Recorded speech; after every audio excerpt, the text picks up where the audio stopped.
On entame cette émission avec vous, Khalil Kamara. Oui, des arrestations signalées du côté de Kountia, notamment dans des maquis. Qu'est-ce qui se passe là-bas? On peut dire que la tension, elle est très tendue du côté du palais Sékou Touréa, parce que dans ces derniers temps, c'est pourquoi moi je pensais que à travers les déclarations faites par Mofa Sori le tueur, qu'on peut l'appeler comme ça en français, j'estime qu'il mérite d'être arrêté. J'estime que ce qu'il a fait est un trouble à la personnalité, est une atteinte à la personnalité du chef de l'État, le colonel Mamadi Doumbouya.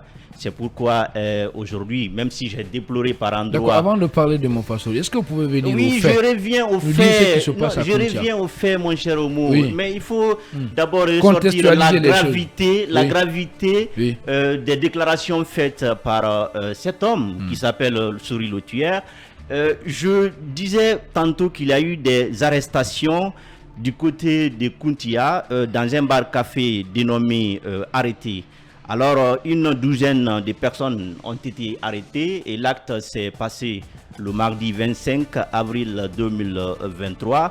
Alors, qu'est-ce qui se passe? Parce que les raisons évoquées pour cette arrestation, c'est ce qui reste encore nu, parce qu'on laisse comprendre qu'il y avait une supposée préparation des complots et des agents qui sont partis à bord des deux pick-up. On fait comprendre que c'est l'information est venue donc du haut lieu, qu'il y a des personnes, des hommes en uniforme donc qui sont en train de préparer un complot dans ces bars-cafés dont j'ai dit le nom tout à l'heure.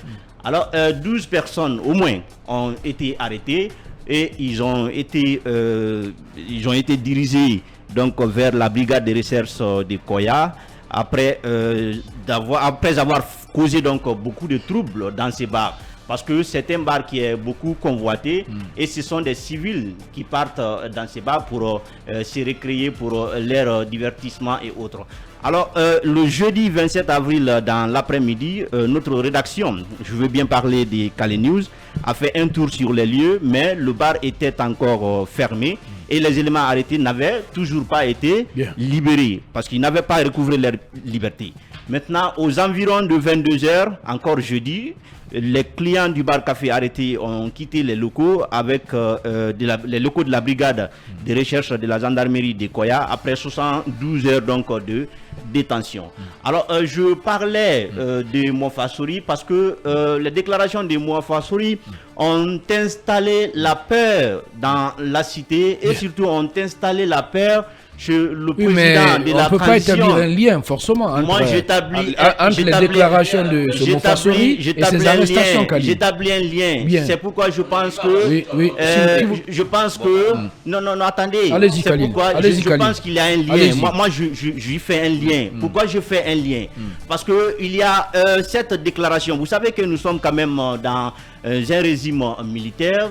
La stabilité du pouvoir n'est pas rassurée. Et vous savez qu'il y a certains gestes qui peuvent déstabiliser encore ces pouvoirs-là. Donc quand vous avez un charlatan qui sort pour faire des déclarations qui puissent inquiéter le chef de l'État lui-même, d'ailleurs, c'est pourquoi je dis que il a commis une infraction. Parce que j'entendais... Moi, j'ai comme l'impression que vous êtes en train de déplacer le débat. Non, je ne déplace pas le débat, mon cher Omo. Bien, on arrête des gens dans un maquis, si vous le permettez. Dans un maquis à Conakry, et puis vous vous mettez en tout cas à jeter de l'anathème sur Mofa Sori. Je vais terminer. Je parlais de Mofa Sori. Et la gravité des faits de Mofa Sori. Maintenant, c'est un débat qui est dépassé. Maintenant, c'est pas dépassé. Maintenant, c'est pas dépassé. Maintenant, je reviens à ces arrestations. Je pense que si vous voyez les arrestations ont suivi donc ces déclarations, c'est parce que d'une part, il y a la peur qui s'installe aujourd'hui. Alors, justement, parlant de cette peur-là, puisque je vais passer la parole à Bakar Koné, est-ce qu'aujourd'hui, ceux qui fréquentent beaucoup plus les motels, les bars-cafés, les restaurants, et voilà, comme les Lincoln par exemple, le vieux barbu, est-ce qu'ils doivent craindre aujourd'hui? Puisqu'on leur dit de rester tranquille à la maison auprès de leurs femmes, mais ils n'écoutent pas. Aujourd'hui, il y a une sorte de fatwa qui est, disons, engagé contre les gens dans les bars. Comment expliquer cette peur-là? Écoutez, la République va très mal. Ceux qui gèrent sont dans une panique bleue, dans une peur bleue. on n'est pas dans un état de droit. L'état de droit signifie que vous êtes libre de faire ce qui vous plaît en rapport avec la loi. Vous n'allez pas vous en prendre à ceux qui partent dans les bars, dans les maquis, tout simplement parce que vous êtes à la recherche des personnes, je ne sais pas qui. C'est du n'importe quoi. Ils sont sûrs, ils ne peuvent plus gérer ce pays-là, qui nous le disent concrètement. Vous n'allez pas aller dans un maquis, dans un marché pour dire que vous êtes à la recherche des gens. C'est du n'importe quoi. C'est du n'importe quoi. Et puis je suis désolé qu'on puisse lier cela à la déclaration de Mofassori. On est dans une république. À la limite, on est en Afrique. Vous oubliez qu'en Afrique, il y a des gens qui viennent pour prédire de l'avenir, qui viennent pour dire, écoutez, à telle période, il va y avoir des calamités. À telle période, telle personne va tomber malade. À telle période, telle personne va mourir. Ce n'est pas un crime en le disant en Afrique. Ce n'est pas interdit. Il n'est interdit nulle part de s'exprimer. C'est de la liberté d'expression. Il n'est pas allé pour dire que je vais prendre une arme pour aller tuer Doumbouya. Il a dit, j'ai des révélations. C'est m'est venu comme ça. Il y a des révélations dans 18 jours ou dans 28 jours. Il va y avoir telle activité. Eh bien, bon Dieu ça. Merci si beaucoup, vous pensez que vous êtes incapable d'assurer votre sécurité, allez-y ailleurs. Mais vous n'allez pas aller dans un motel, dans un bar pour en prendre aux gens. C'est une violation pure et dure de la liberté de mouvement. Merci beaucoup. Voilà. Nous, Baldé, comment vous analysez tout ça? Comment vous comprenez ça? Écoutez, c'est un peu compliqué parce que moi, je viens juste d'apprendre cette nouvelle. D'abord, je me pose des questions sur ce qui s'est passé concrètement dans ce bar. Est-ce qu'il y a eu trouble? Est-ce que des personnes ont empêché à d'autres aussi de jouir convenablement de leur liberté? Vous savez que dans de tels endroits, il y a des gens qui se mettent en état d'ébriété et qui après entraînent des troubles. Est-ce qu'il y a eu ça?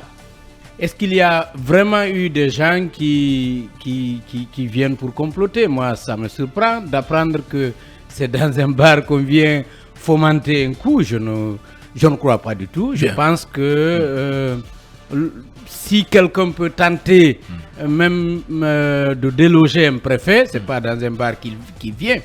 Il doit aller dans un endroit discret et peut-être être le plus discret que possible. Je suivais lors du procès un passage de Dadis Camara qui parlait de son putsch et qui, sourire aux lèvres, a dit: vous savez, on ne fait pas un coup d'état pour mourir. Vous savez, on se prépare. Je pense que les gens vont quelquefois vite en besoin. Il est vrai qu'il y a eu cette révélation et peut-être ça entraîne assez de rumeurs, mais je pense que un chef d'État, un dirigeant doit être un peu plus sérieux. Et il ne peut pas se permettre d'aller dans un bar pour soi-disant démanteler des comploteurs. Je pense que s'il y a un complot, il doit se préparer ailleurs, pas dans un bar. Alors, Bassekou, est-ce qu'il y a des raisons, bien sûr, de craindre? Est-ce qu'il ne faut pas craindre aussi des arrestations dans les prochaines semaines, dans les prochains jours? Puisqu'on sent cette peur-là, cette peur bleue chez nos compatriotes, surtout voilà, quand la nuit tombe sur Conakry. Hein. Oui, voilà. il faut craindre... Surtout ces derniers temps, depuis la déclaration du monsieur, oui, de Sigiri, les gens ont beaucoup peur. Oui, il y a une succession d'événements. Il y a le directeur de l'enseignement militaire qui a été limogé, il y a le bataillon spécial de la sécurité présidentielle qui a été dissous. Voilà, il y a les déclarations qui se tiennent, bon, qu'on ne peut pas malheureusement vérifier, qu'on ne peut pas relayer parce qu'on n'a pas la possibilité de les vérifier, mais vous sentez qu'il y a quand même de la peur qui s'est installée dans la cité. Il y a des inquiétudes à se poser dans un contexte aujourd'hui où vous avez plusieurs revendications aussi qui sont en train d'être posées.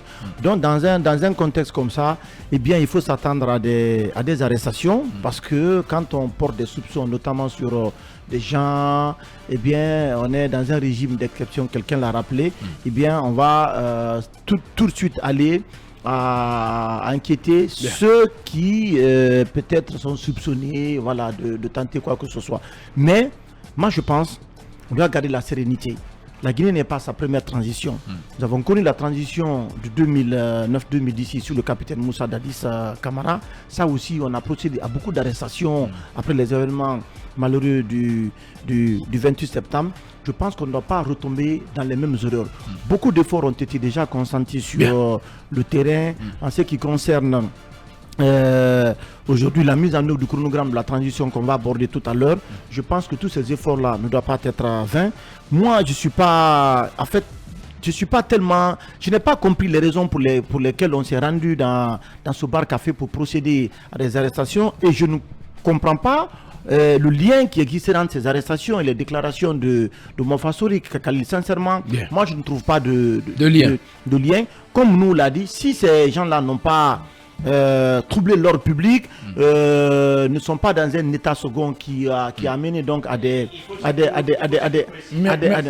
Merci beaucoup Bassekou. C'est un restaurant, rapidement, pas d'alcool. C'est un restaurant où les gens vont pour regarder la télé, pas d'alcool. Oui, mais sauf que Khalil, est-ce que ces gens, ceux qui ont été arrêtés, eh bien, on leur a dit carrément, on vous arrête parce qu'on vous soupçonne de préparer un complot contre le régime. C'est ça, c'est ce qui leur a été dit. Bien. Moi, j'attends de voir tout cela. Tout ça, mais encore une fois, il faut que les gens restent sereins. Moi, je ne suis pas pour les arrestations, pour les violences. Sincèrement, cette transition doit aller jusqu'au bout et chacun de nous doit œuvrer à ce que aujourd'hui les actes qui ont été posés, les acquis que nous avons, que nous puissions les défendre pour sortir de cette période d'exception. Merci beaucoup Bassekou. Allez-y, Mamadou Boy. Alors Khalil, il y a lieu quand même de se poser un certain nombre de questions par rapport à ce que Khalil vient de soulever en se fiant à ses sources, puisqu'il est journaliste comme nous, voilà, chacun a ses sources dans ce studio.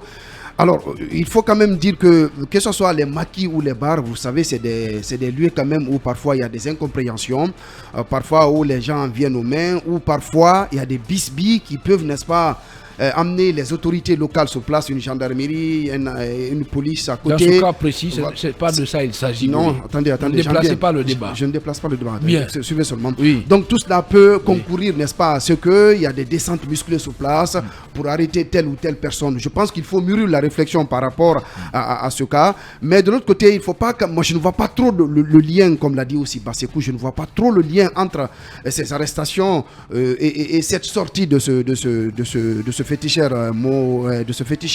Je pense qu'encore une fois, il faut garder la sérénité. Les autorités de la transition ont des objectifs bien définis, bien précis, qui concourent au retour à l'ordre constitutionnel. C'est ça l'essentiel. Il faut se consacrer à cela. Et je pense que c'est en cela que Mamadi Doumbouya et son clan aujourd'hui peuvent avoir des honneurs en sortant par la grande porte de l'histoire, mais aller s'en prendre à des citoyens, aller procéder à des arrestations nocturnes dans ces lieux respectifs, je pense que cela jette un peu de l'huile sur le feu, cela jette de l'anthème sur le travail, cela jette un discrédit sur le travail qui est en train d'être fait sur le terrain. Il faut garder la sérénité et surtout mettre le focus sur les 10 points qui vont concourir au retour à l'ordre constitutionnel. Namadou Yaya Baldé, le Toubab, comment vous comprenez tout cela? Et là, vous imaginez qu'on vient dans un restaurant, qu'on procède à des arrestations, qu'on dit, dans les maquis, dans les restaurants ces derniers temps, il y a des gens qui complotent contre le régime. Est-ce que tout cela ne va pas être de nature un peu à décourager même les investisseurs, puisque on a comme l'impression qu'on n'a pas finalement un environnement qui est favorable aux investissements, un environnement qui est marqué par la paix et surtout par la sérénité, un environnement où tout peut arriver. Oui, c'est une très pertinente question. Je pense qu'on devrait penser un peu sur comment aujourd'hui favoriser en tout cas l'émergence d'une bourgeoisie nationale, d'une bourgeoisie locale. Et ce sont ces petites entreprises qu'on peut minimiser peut-être par endroit, mais qui peuvent en tout cas être fortifiées et fructifiées pour donner cette bourgeoisie nationale et locale dans un pays. Donc moi je pense qu'aujourd'hui on doit protéger les Guinéens d'une manière générale, que ce soit les entrepreneurs, les investisseurs, mais aussi les citoyens ordinaires ou bien toute autre personne, même étrangère résidant dans notre territoire. C'est la vocation essentielle d'un État, c'est la protection des citoyens. La mission essentielle, lorsque l'État n'a pas cette vocation de rassurer ses citoyens, je pense qu'il perd essentiellement une fonction régalienne, en tout cas dans sa mission. Ceci dit, aujourd'hui, c'est vrai, il y a une psychose dans la cité, mais cela ne devrait pas être une cause pour venir se livrer, en tout cas, à des actes, à des arrestations extrajudiciaires dans notre pays. On a intérêt à garder le calme, à garder notre flegme, parce que nous avons des choses qui nous attendent. Nous avons trois élections qui nous attendent. plus un référendum constitutionnel. Je pense que si avec cette agitation déjà on commence de cette façon-là, je crains mal comment on va terminer. Merci. Alors, nous rappelons quand même, Khalil, pour terminer, que dans ce pays, on a une triste expérience des faux complots. Il ne faudrait pas quand même qu'on nous réveille le passé. Je pense qu'il faut que les innocents soient épargnés. Bien, merci beaucoup Mamadou Baldé. Bienvenue en République de Guinée, au pays des féticheurs.